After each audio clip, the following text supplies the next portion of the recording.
Somebody asked me at the time, are you depressed? And I was like, what are you talking about? Like, what do you mean depressed? Like, depression doesn't happen where, also where I come from, my family, it's also something you never really talk about, like mental health or feelings. You just, having a tough day, just go through it and get on with it. Yeah, get on with it. Victoria Azarenka has a great affinity with Australia. She's a two-time Grand Slam winner at Melbourne Park. She also claimed mixed doubles titles at the French and US Opens, as well as an Olympic gold medal in London back in 2012.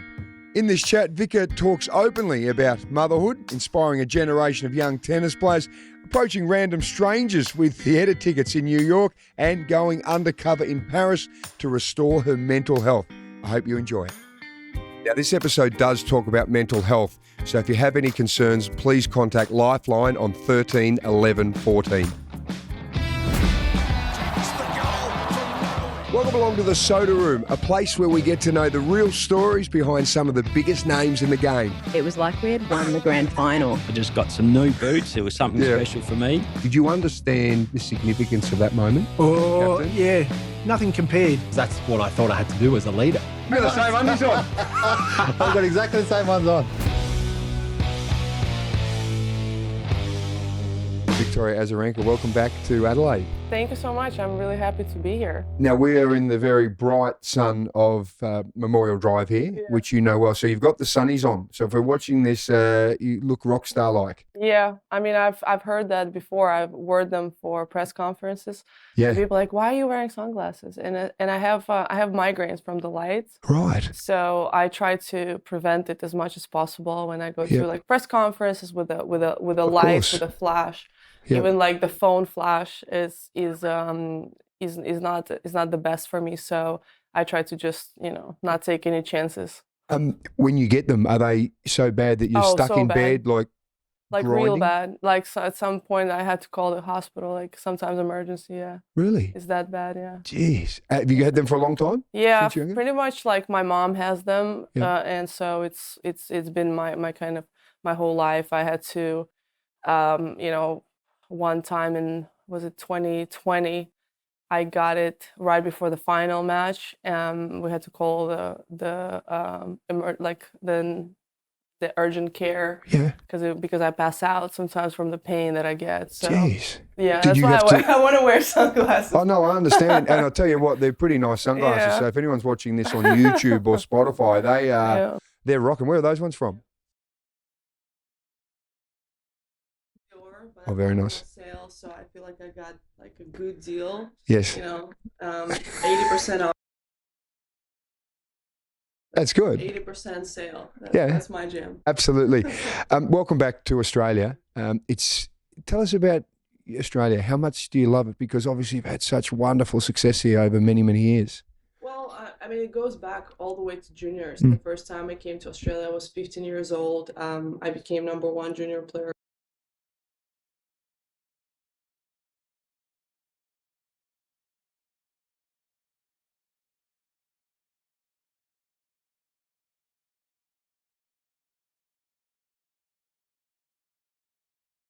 And come out and really support, no matter where you're from, like people really support you here. I had a lot of success, obviously, but that's not only the reason why I feel really great here. I think that the whole atmosphere with people really keeps me like excited to come back and play here. Also being at the first event of the year, is really nice. So I had wonderful memories. I've been to a few different places in Australia. It's great to have a tournament in Adelaide. I played here before there was a tournament. I played like an exhibition, and it was really great event. So in the World Tennis Challenge. Yes. Which was fantastic because obviously the old event here went up to Brisbane many, many years ago. Yeah. And then Roger Rashid and Ali McDonald and who else? There was Mark Woodford and Darren Cahill put on that World Tennis Challenge. Yeah. I remember that you were here. It was a great event to have some superstars from the past as well as, stars like yourself from the present. And I remember it was like, we're just wondering why there isn't an event here, so it was really cool to, when they announced that the tournament is going to come back here, I was like, oh, wow, I've been there. It's going to be a great event. And obviously building the more infrastructure to have a tournament of such caliber is really cool. So I think a lot of people who are coming here even for the first time are really going to enjoy it. Well, Vika, we did have the event obviously for a long time here, but because Brisbane stole it because they got a brand new stadium, the Pat Rafter Arena. So now, as you can see here, even since you were here last year, I think when you made the quarterfinals, it's already changed again, some more development. So it actually is starting to look like a really nice stadium for the first time in a long time. No, absolutely. And it's also, that it's right in the city. I enjoy a lot the closeness of the hotel where you just walk across the river and you're here in a few minutes. You don't need to go through traffic. You need to go to the car. So those little things, they may not seem as big for like somebody who doesn't play, but for us traveling around the world, those things really make a big difference. And the comfort of the event, like that's where you want to come back. Not only because you win, because you're not going to win every year. Maybe unless you're Djokovic, of course, Australian Open, just a lazy 9. or Nadal at French Open. But it really makes a difference. Those little things. Tell us about a young girl from Minsk grabbing a tennis racket. How old were you when you first got into it? I started playing tennis when I was 7 years old, and looking back at it, it's like how in the world that became kind of my destiny. And I'm sitting here, nobody in my family ever played tennis. Nobody knew what tennis is. Nobody knew what the score is. Nobody watched tennis at all. And my mom started working in the tennis center, just doing a regular administrative job. And I went to first grade, and after school I would come and visit my mom at work. And when I was little, I was very close to my mom. Like I wouldn't want to go anywhere, so I wouldn't let her work. So she had to find a way to distract me, and so she could work. So she gave me a tennis racket, and there was a small gymnasium with no court, just the walls. And I went to start playing against the wall, and one of the coaches saw me. They had their group class, so she saw me and she's like, "Oh, do you want to join?" I was so shy. I was like, "No," I just ran away. And then my mom brought me like, "Hey, just play with other kids." So when I started playing tennis, I didn't even see a tennis court for the first year. We were all in the gymnasium playing against the wall, doing this kind of different drills and learning the coordination. And then we start going to the court like 3 times a week with 40 kids, and then it's 20 kids. So, slowly there's less and less. But, it was so different compared to like a lot of kids. Now, even my son, he has like private lessons at 6 years old, 5 years old. And I was like, wow, I didn't even touch my racket. So when, sometimes like some parents ask me, "Oh, what is the good age to start tennis?" I was like, I don't think that there is one. I think as long as, you want to have fun, it cannot be a job when you're a 6-year-old or a 7-year-old. It's like it becomes a job later.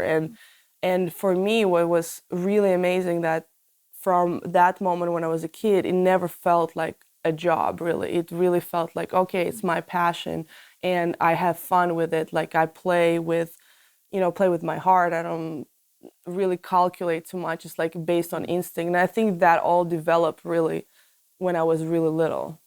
So what did you want to be if it wasn't a tennis player? I wanted to be, I was doing music. I was playing different sports as well. I was really good at playing piano. And I had a teacher who really wanted me to be a pianist. And he was very upset when I had to choose between tennis and piano because I couldn't do both. He wanted me to go to music school and etc. And I said, no, I'm going to pick tennis. And he didn't speak to me after that. He was so upset. And on my final music exam, I played really well, but I got a 4.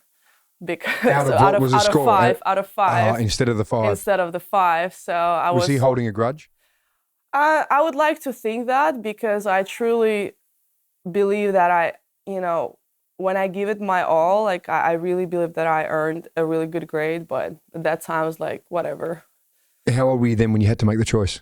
I was 11. Right. I was 11, yeah. 11. You don't think about playing the piano anymore? I do play sometimes yeah? a little bit, but it really it did turn off a little bit of the fire to do that exam. You know, I mean, I'm 33. I'm still talking about it. So. Yeah, I mean, but it's important when you're a young Right? child. You know, there's Yeah. significant moments, aren't they? Yeah, I think that those are really important moments, and yeah, I like it. I want my son plays a little bit of piano, he does a little bit of music now too. So I think it's a great tool, like just to explore.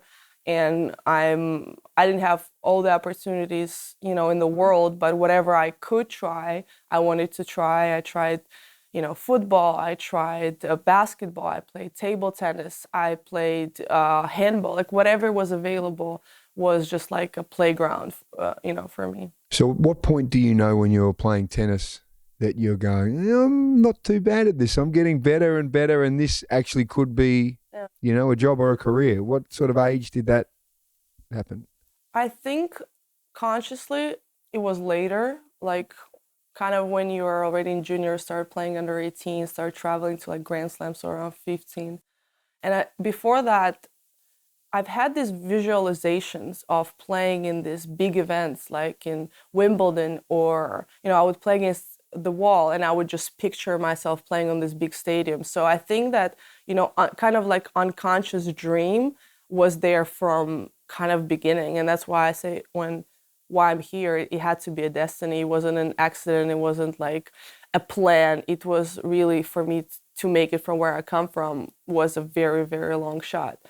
And when I started to think I was good, I always played up, you know, with age group. So I've been humbled quite a lot, you know, when I was a kid. But it also helped me grow a lot. So I would play against anybody. It didn't matter if somebody better, somebody worse than me. I just wanted to play and compete.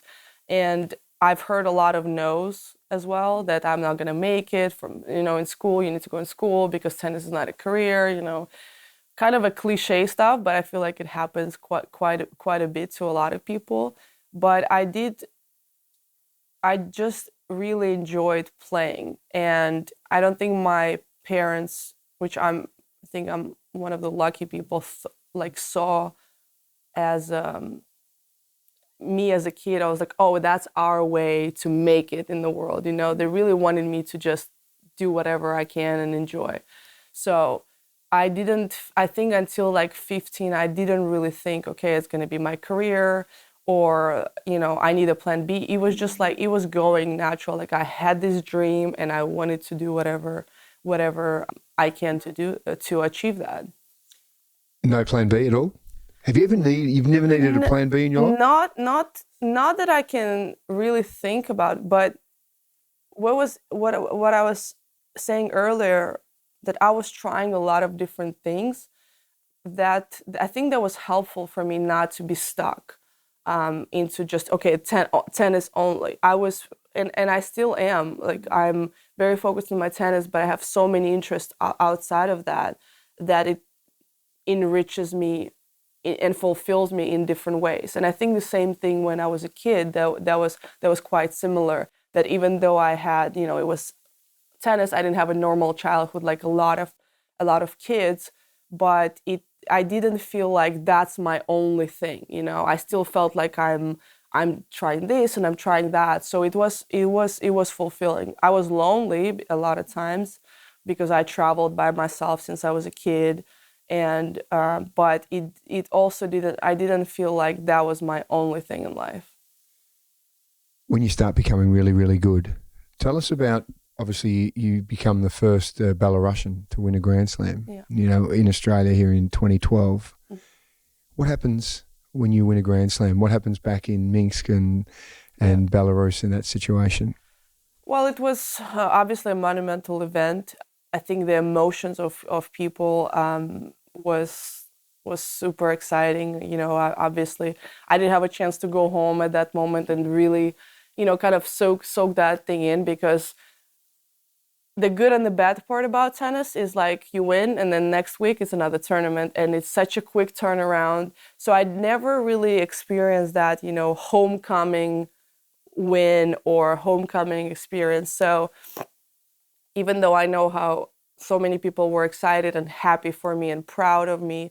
I never got a chance of that. The same thing with the Olympics. I didn't have that, homecoming thing, which now, like looking at, just now World Cup with Argentina, like that, the home is so exciting. How were those pictures when you look through Buenos Aires? There's just thousands and thousands. It's insane, isn't it? It's insane. And it's just, I never had that, but it's not like a regretful thing. It's just what it is. I still, it's not going to take away the achievement, but really for me, I think the biggest joy, I guess, is to see more players coming out of Belarus and playing at the high level.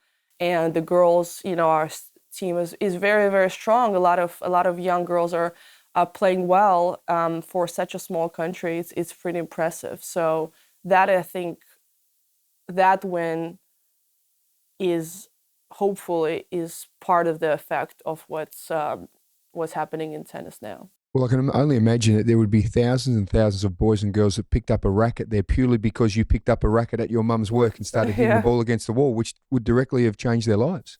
Yeah. I mean, I would like to think that. I think you can think that. There's no doubt you would have inspired them. Yeah, I hope so. And I think that is really, like, especially at this stage in my career, that's the motivation. The big motivation is to not necessarily inspire people, but to kind of live your life of what you want to do and follow your dreams and work hard. And I kind of embrace that through, I think, being a parent as well. It's like, showing my son, not tell him what to do or kind of try to show him what to do. That's how I kind of understand people. It's like, okay, with coaches as well or whoever. Somebody says, oh, do this. I'm like, okay, well, show me, So it's a different approach. And I want my son and hopefully lots of other kids, like, if you work hard, if you have a dream, you work hard, and there's a good chance of achieving that, or at least fulfilling that part of your, soul and heart that you gave it your all. Just going back to, obviously, where Belarus is now and people playing tennis, is there a Victoria Azarenka statue? Is there a tennis stadium? Is there streets? What have you been immortalized in some way back home? I hope not, because it's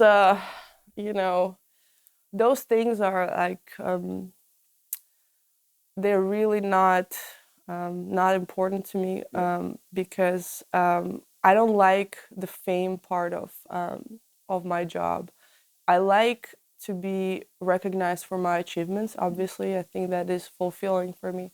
But anything outside of that, it's like I just treasure that normalcy of my existence and my life so much that I have the ability to go anywhere I want and not necessarily be bothered. There are people who are, coming up to me. It's not a bother thing, but they're obviously stars who cannot go anywhere, Absolutely. So you can still be relatively anonymous at times? Yeah, and especially like off the court, I play with my braids and everybody who kind of meet me outside of tennis is like, oh, you look different. And I was like, okay. You can let the hair down, put the Christian Dior's on, put a hat on, and you could walk around anywhere. Yeah, absolutely. It's not so those things, like statues or, my mom told me that they've done like the post a stamp? Stamps. Yeah.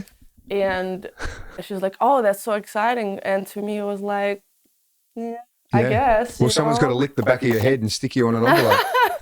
It's not the non-appreciative part. It's just like it doesn't really make me anything. It doesn't change my life. It doesn't change my life. Like the way I feel about it. And it's the same thing with trophies. Like I don't like trophies. I don't have trophies. Where are the Australian I don't know Open? where trophies. Like they're in the storage. They're in the storage. So they're not up somewhere in your apartment? No, or, nowhere. You don't need to see them? No, I had a trophy room in my old apartment. My mom did it, and I don't like trophies. I like to win them, and once that's done, like if you ever would look at any of the, like, I don't ever touch them. Like I'm just like, okay, they're like, okay, ship them, and that's it. So as soon as you've won, you indoor I mean, box take a and picture, whatever, and that's that's done. it? Like I don't want to. You don't sit home and watch TV and just sit with the Australian No. Open Cup just on your own holding it up? No, my son loves trophies. I bet he Like would. he loves trophies, and I have a trophy in my house now. I don't know, but by the way, where half of my trophies are. Yeah. But I have this trophy of year number 1, and Yes. From and 2012? yes, Yeah, the first and they also the WTA they did like for all the number ones in the world. There's this special Chris Evert trophy that they sent, and it's I mean it's so bad, but it's like by my in my dining room by the bar, like in the box, and it stands like just I can put something on it. But my son would like open it and I said, Leah, those are not. It's like not your trophy. So don't really play with it, but the trophies thing is very weird for me, and I would never touch anybody else's trophy, like even like if it's football or if it's like golf, whatever it is, I don't want to touch the trophy. And I was talking to a friend of mine. He goes, why? Like why? What if it's a World Cup? I was like, I would never touch it, because there was this whole story with somebody in Qatar went on the pitch and touch the trophy, and apparently only very few people can touch the trophy. And we were like talking, would you like touch it? I was like, no way. I would never touch anybody else's trophy. And he's like, why? I said, because theirs aren't mine. I didn't earn them, and they're not mine to touch or to lift or whatever. So I have a very particular relationship to trophies. Yeah. You mentioned Leo. Now, he just turned 6, just had a birthday. Just turned 6, yeah. What's it like having a 6-year-old? I've got 3 kids, so mine are 10, 7 and 6, and it's crazy. Yeah. When you had Leo, tell me about the moment that you had him. What changes in your mind? How does the world change when you become a mother or a parent from your eyes? I mean, I don't remember anything before that. Like I was like, what did I do? Like what the hell was I doing during the day? Like, it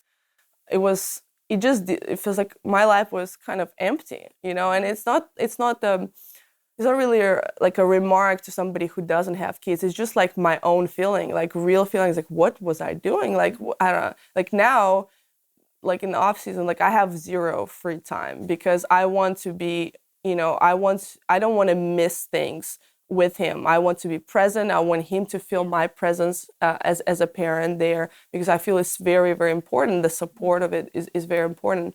So when I kind of just had him, everything changed from priority of being like myself to like myself probably the last person. And I like to take care of people before I take care of myself, but this was like another level. Everything needs to be not like in a controlling way, but like I need to make sure that everything is set, everything is right. The safety and security became a very big priority to me. Like the emotional part of seeing other kids was like just a different feeling for me. Like if I see somebody's kid hurt, like it really gives me like pain in my heart. Like it really is. So that changed a lot.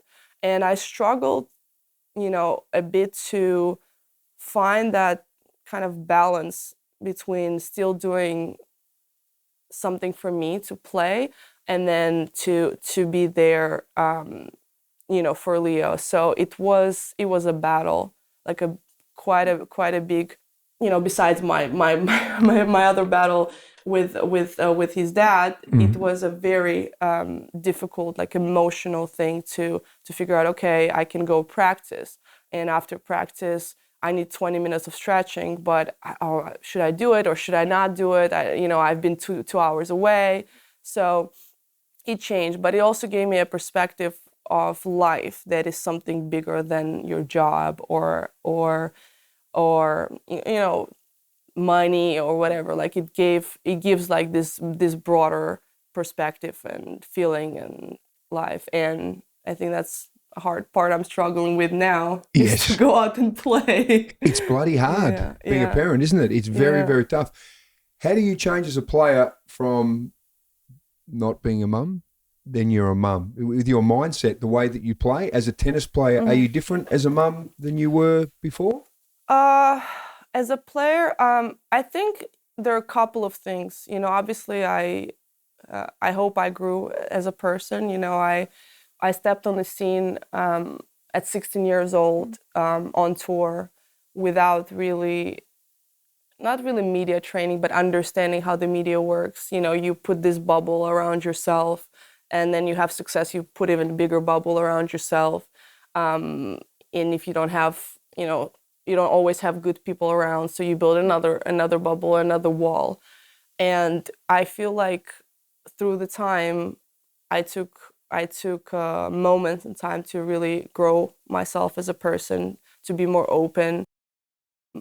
You know, every relationship I kind of have on tour with, you know, supervisors, with people in the office, whatever, it's changing because I wanted to have those relationship just as a normal human being. I don't look at as myself as celebrity, somebody else. Like those like real moments are very, very important to me. So over the years, that has shifted for me a lot. And when I become a mom, I have a lot more things in common with people where I can relate to. It's hard for me to relate to everybody, you know, from being a tennis player. Of course. Being a parent, there's so much more you can relate to. Yeah. So many similarities that people experience. And I think that has connected me to a lot more people, which has been great. And I feel like I'm still, you know, kind of evolving in that way. And in terms of my mindset on the court, like I still have that hunger and desire. I definitely became more empathetic. I became much more empathetic, especially off the court, like a lot. I try to understand people, how they see from their side. I don't always do a great job of it, but I feel like I'm doing more and more of that. But on the court, I feel like I want to still achieve those dreams. Like I'm playing because I feel like I still have things I can improve. Once that kind of, when I feel like, okay, I don't think that's coming, that's where I know I'm gonna stop. But as long as I feel that, oh, I can improve that, that's that mindset still stays very hungry, very focused on that goal. What's the best part about being a mum? What's the bit that warms your heart and puts a smile to your face? When I see my son laugh, like when I see him happy, when I see him smiling, regardless if I'm part of why he's smiling or not, that to me like really warms my heart. That to see him also grow and go over some challenges. Like he's just learning like dirt bike, a motorcycle. And he went from speed 1 to speed 2, now to speed 3. And that is like, you know, I'm the most happiest in those moments. You know, a child's laughter, I think you make a really good point. Even, you know, if you're tickling your kids and you hear them laugh, he's fantastic. It can change your day. Yeah. It can make your day. Yeah, absolutely. It's whenever, like, if I have a bad day, you know, or something, he really changes that moment. It's like a zoom out vision, you know, like you stop focusing on particular thing that might have been upset you, and you look at the bigger lens view, and it's tough. It also, you know, sometimes is like worrisome, and like sometimes I feel like I don't know what I'm doing, and you know what? You need a license to drive a car. Anyone can have a kid. Exactly. You know, so it's scary. It is scary because, you know, I see it from like, why is it scary? Because I understand how little things can impact so hard. Like going back to the story I was talking about with the piano. So I try to be very mindful of, you know. Yes. But well, you go back 22 years within a moment and you can feel those emotions, can't you, from getting a 4 out of 5? Yeah. I can remember when my son was born, who's 10 now, driving out of the hospital, I had him in the back of the car and I was driving at about 20k an hour and there's no cars coming and I'm still waiting, looking back and forward going, I don't think I should go yet. Yeah. Now you just whip out there. But it's funny when you have that responsibility. Like you're saying, you don't have a rule book, you don't have a guide, you don't have a license. You just go, right, you're a parent now, go and do some stuff. Yeah. That was, it's like, what is, not to navigate from what you want or what you need or how you see it, and how to kind of look more of what is the best in this situation, even if it's something maybe that you don't like. So I try really hard to be mindful of that, and but it's hard. Like sometimes you have an idea of your kid to do it this way, and you have to do it this way, and then you're like, okay, well, let's try.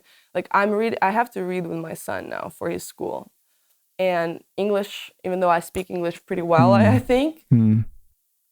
I don't know how to explain to him certain words, why there are certain ways. So, English is a tough language because words can be spelt differently. Yeah. Like live and live. It's the same word, but it has two different meanings. There's so many examples of that, or E's and I's around. Yeah. I only speak English. Yeah. Right? And from what I've been told, it's so hard to learn that if you've come from, another native tongue. Yeah, it's just like, so I don't know how to explain to him, certain things. He asks mommy why, and I'm like, you know what? I don't fucking know. Like, why am I reading this? Like, I've been to school, but but then I was like, okay, well, let's try to figure out. And I come up with like games, and we have to play games. We have to play. Everything has to be a game with my son. Like, he's just so like. I get from the teachers like, well, we're working on him. He needs to be in line first every time. And then his dad looks at me and like, I wonder where he got it first. His mum is an international tennis star, so she's been competing since you picked up a racket. Back with your mum, so you can understand, can't you? I can, but it's like, it's just like, the thing is with being a parent, it's like you're looking in the mirror sometimes and you're like, whoa. Yep. Wow. Like, it's just, he's identical me in so many ways. That's and good. It's scary. It's scary. Like, people around us, like my mom and people around us, like, oh my God, you're like twins. Yeah. Like, she's like, you even like sound same intonation, right? Yes. Same thing. And I was like, that's a great compliment. I love that. It's a brilliant compliment, isn't it? Yeah, I was like, I was like, you're my best friend. He's my best friend. He knows that. And it's just, it's amazing. Like, it changed my life for difficult times, but the best thing that ever happened to me, for sure. I love that. That's fantastic. Can I ask, obviously you've come back from being a mum, and as a female, I can only understand from watching what happens to your body when you have a baby, then you've got to come back to be world class, which is phenomenal. And to be able to do that, I think is amazing. So, congratulations to get back to that level. I suppose it's like having, really serious injuries, I suppose, where you've got to get over and recondition your body. And I know in 2014, you had some real issues with your feet and missed a lot of tennis. And you've talked about how mentally tough that is.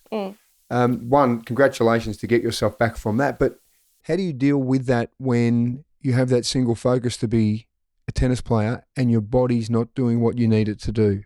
Well, mentally is very different. And, especially now I understand that so much the connection between mental and physical.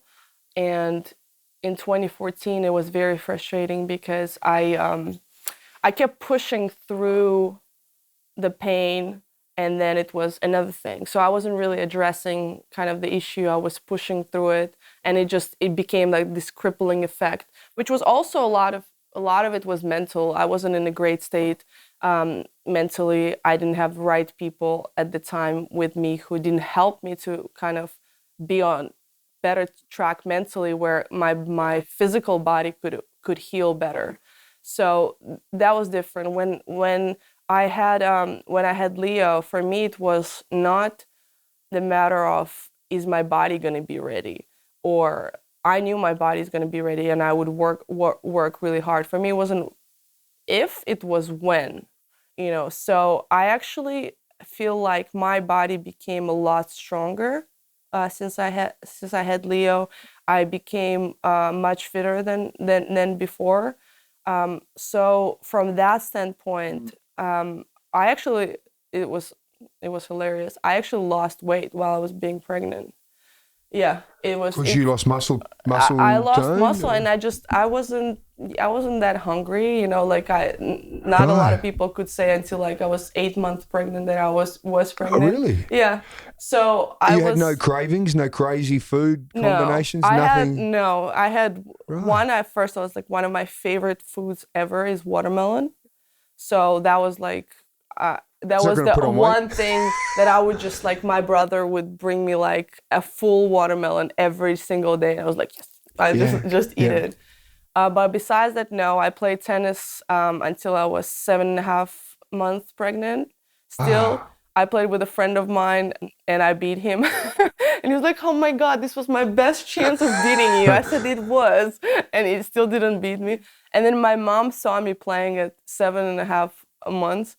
And I have one speed when I play. Like that's why I have very hard time playing in exhibitions because it's either 100 or it's like I'm so lazy.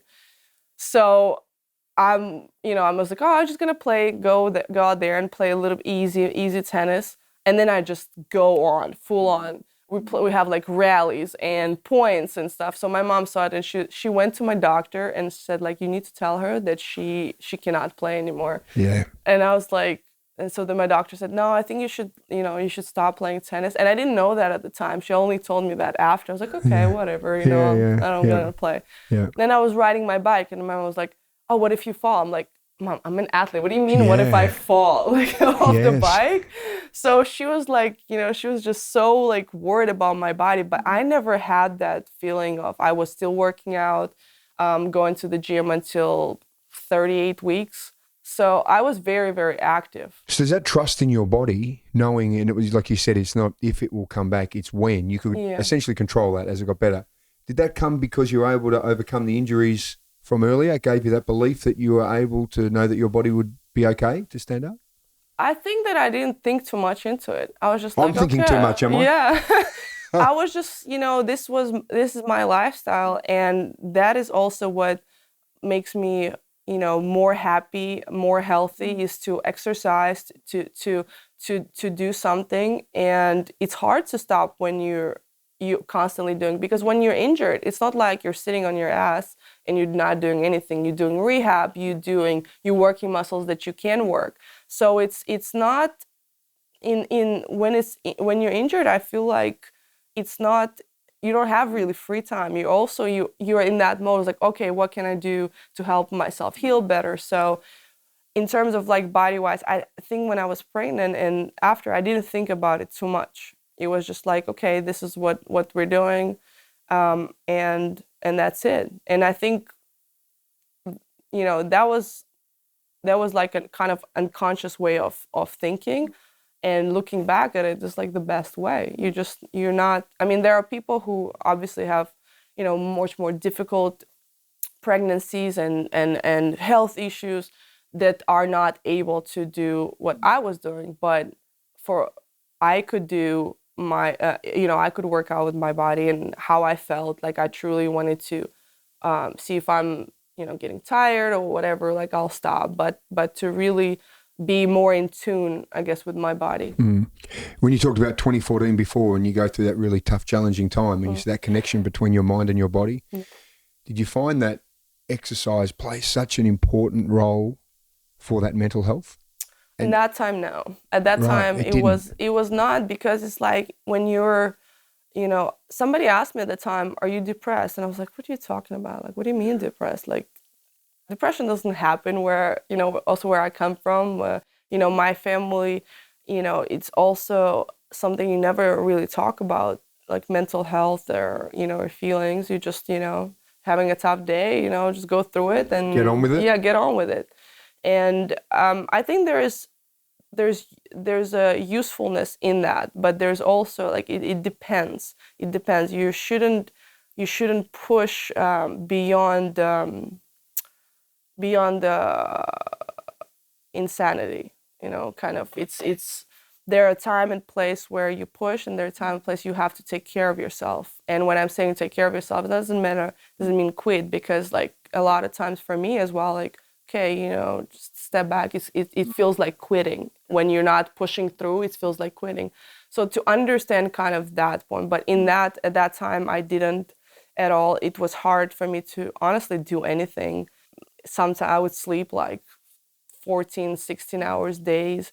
I didn't want to get out of bed. And it was real. But what I think in the silver lining in the end was to find it back, you know, that feeling of wanting to exercise, wanting to do something, wanting to go outside, wanting to go get a coffee, or wanting to go see your friends, because in the moment of like really hard time, you don't want to see anybody, you just really disconnect yourself. So what was it, Vika, that helped you get back to that person that you were and wanting to see your friends? Was it something that happened, something that you did, or some support that you got from a certain person? I went to Paris for like 2 months by myself.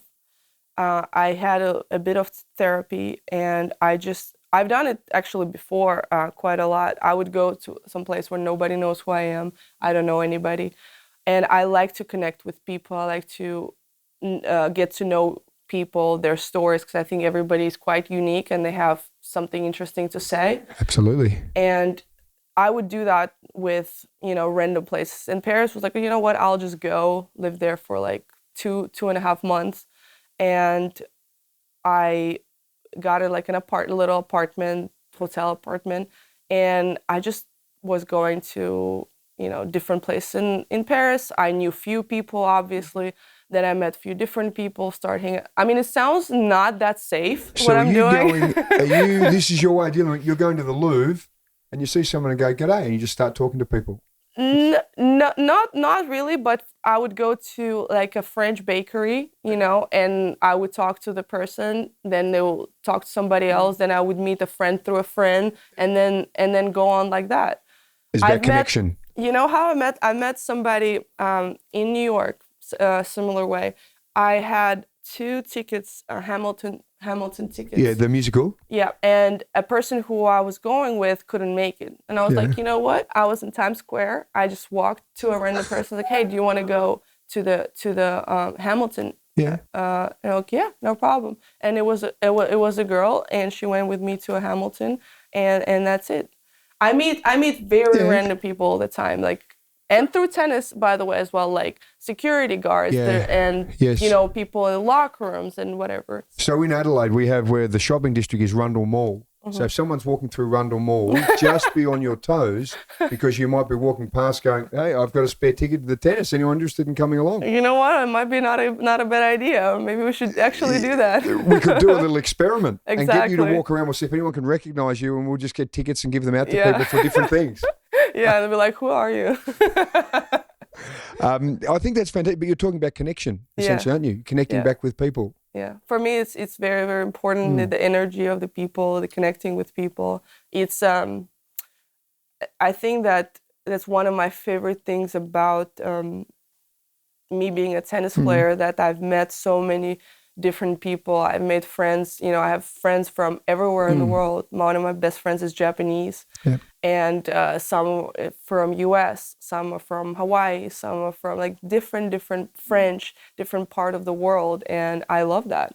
Speaking of connections, we have a mutual friend, you and I. Yeah. So when you were playing here in Adelaide at Memorial Drive last year, you have a sore calf? Was that right? Was it a calf or an injury or your knee? It was my neck. Oh, your neck? Yeah. And they called in the physiotherapist, because we've got the big cricket stadium, the Adelaide Oval, is joined next to this tennis stadium. So the cricket physio, who is an ex-Australian rules footballer, so a big, strong, tough boy, they called him over. So he worked on your neck. Yeah. His name's Alan Obst. Yeah. And now he's your travelling physio. Yes. You gave him a job. Well, it was very, very, there's more to that story. So I was going to the WT physios, and they didn't have the like an osteopath or chiropractor to crack my neck. And they said, oh, we have somebody here, you know, would you like to meet them? I said, yeah, I mean, of course. And it's like, it has very good reviews, very highly recommended. So, okay. And then we did the treatment, and it was like lovely person. I was like, oh, I don't really have anybody going with me to Melbourne. So he cracked your neck as well. So he's like an osteopath, not just a physio. Yeah. Alan did. Yeah. I didn't know he had these magic hands. I knew he was good with physio, but he's actually cracking as well. Yeah. So I was like, okay. I asked him, hey, do you mind? He's like, I can help you through this week, but I'm actually getting married on Sunday. And I was like, okay, how about Monday then? He goes, well, I kind of have to leave like Saturday afternoon, but maybe after that, like, I was like, okay, can you meet me like in Melbourne? Would you? And he was like, well, let me kind of like go talk to my wife to be and see what happens. And then he's like, yeah, I can meet you in Melbourne. And I was like, okay, great. And Melbourne was, I don't know, we really connected, and I was like, hey, do you want to travel? And he was like, oh, I don't know. So I convinced him because I'm pretty good at that. Yeah. And we traveled throughout the year, and we have great relationship. He, obviously taught me a few things and helped me to open up a little bit my mindset to certain, routines and beliefs that you have. Yeah. So, yeah. So he's on the road with you a lot of 2022 this year? Yeah, he was on the road a lot. Right. Yeah, he was traveling everywhere. He thinks he's French now. Oh, no. Can he speak French? No. I mean, he tries, but it's like, je t'aime. Like. Yeah. He was quite a good footballer.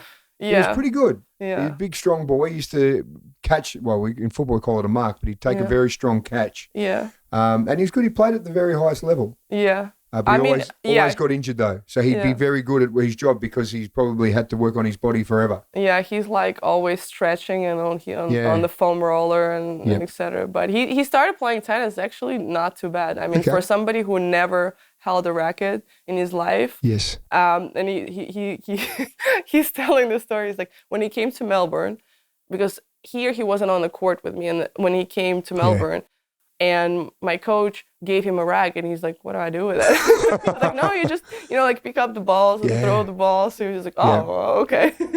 So it was like, full immersion into the tennis world. But yeah, it's been fun. I mean, I'm grateful to him to take that time, from being home and dedicate his time for my dream. So I'm very grateful for that. Well, I'm glad you've connected with him, and it didn't cost you a ticket to Hamilton either. He just had to come over and play with your neck and get you sorted.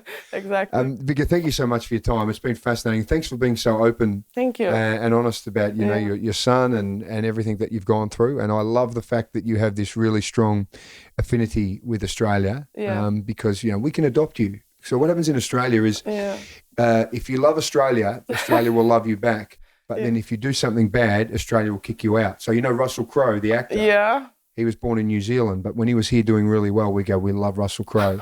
And then he got himself in some trouble and they go, oh, that Russell Crowe guy from New Zealand, let's piss him off. You know what I mean? So I think we can adopt you as an Australian. Is that okay? Yeah, I like that. Thank you. I actually was, when I was playing doubles with Ash Barty, it was one of my favorite times. I was sad when she retired, but at the same time, like kind of knowing her a little bit, like, she didn't come to this decision, lightly. And she's, one of the people where you can see like she achieved such a high level in sport, but she's so down to earth and she's so fulfilled in her, normal life. And I love that. I think that's why she's one of my favorite athletes and people. But she was telling me like, you're just part of Aussie now. It's like, if I'm playing with you, I'm full Aussie. Absolutely. Well, you've won a couple of Australian Opens, so it qualifies you. You get, it's like, when you win Wimbledon, you become the member of the club. You're the member of the Australian club forever now, okay? Okay, thank you. I appreciate that. Thank you so much for joining us, Vika. Thank you. Well, guys, thanks so much for listening. Now, if you love what you just heard, please subscribe to the Soda Room podcast. You could write a review. You can watch the show on YouTube and share it with your buddies. And if you'd like to get in touch with the show, drop us a line, info@thesodaroom.com. Catch you soon.